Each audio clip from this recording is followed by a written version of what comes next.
সম্মানিত উপস্থিতি, অনুরোধ রক্ষা করুন, বক্তব্য মেনে চলার চেষ্টা করুন। আপনাকে সালাত আদায় করতে হবে, নামাজ পড়তে হবে, পড়তেই হবে। অজু করে নামাজ পড়তে হয়, পানি নেই, তায়াম্মুম করে নামাজ পড়তে হবে। মাটি নেই, বিনা অজুতে বিনা তায়াম্মুমে নামাজ পড়তে হবে।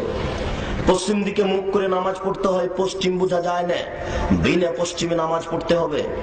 দাঁড়িয়ে থেকে নামাজ পড়তে হয়, দাঁড়িয়ে থাকা যায় না, বসে থেকে পড়তে হবে। বসে থাকা যায় না, শুয়ে থেকে নামাজ পড়তে হবে।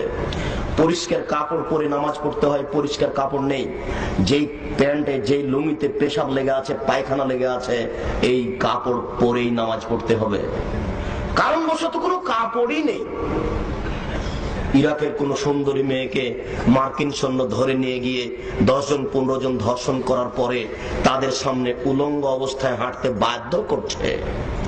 এই উলঙ্গ অবস্থায় যদি তার নামাজের টাইম হয়ে যায়, তাহলে মার্কিন সৈন্যের সামনে উলঙ্গ অবস্থাতেই তাকে নামাজ পড়তে হবে, পড়তেই হবে। নামাজই একটা ইবাদত, যার মাপ নেই, যার বিকল্প কোনো পথঘাট নেই।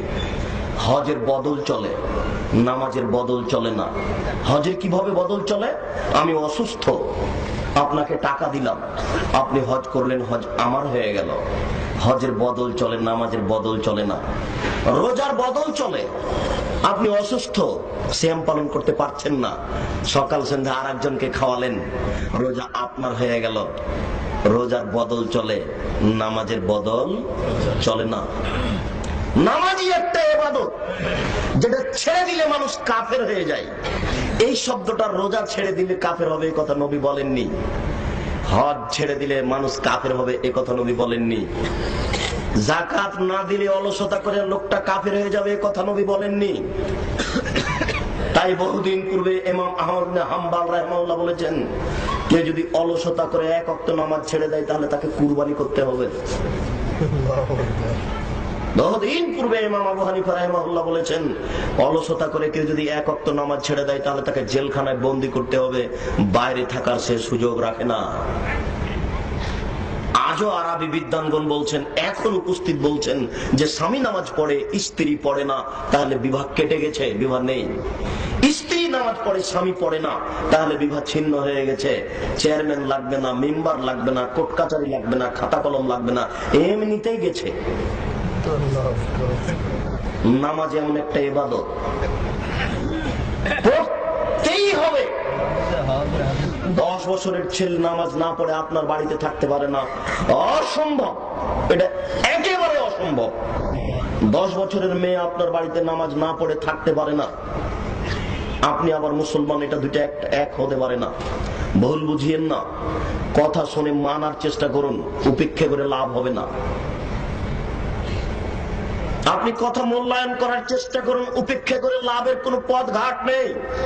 মাইকের আওয়াজ যতদূর পর্যন্ত যাচ্ছে, সকল দিনই ভাই বোনকে অনুরোধ করে যাচ্ছি, আপনি নামাজ পড়ুন, আপনি পড়তে বাধ্য।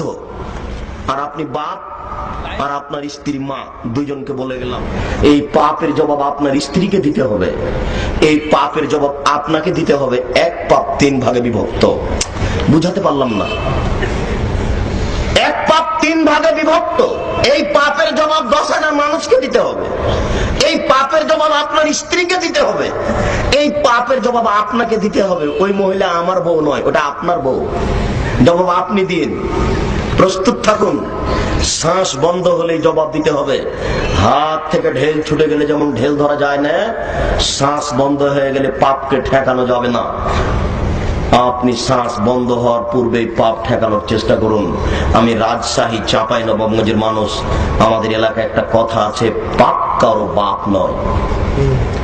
পাপ আপনাকে রক্ষা করবে না, পাপ আপনাকে অপমান করবেই। অতএব আপনি শ্বাস বন্ধ হওয়ার পূর্বেই পাপ ঠেকানোর চেষ্টা করুন।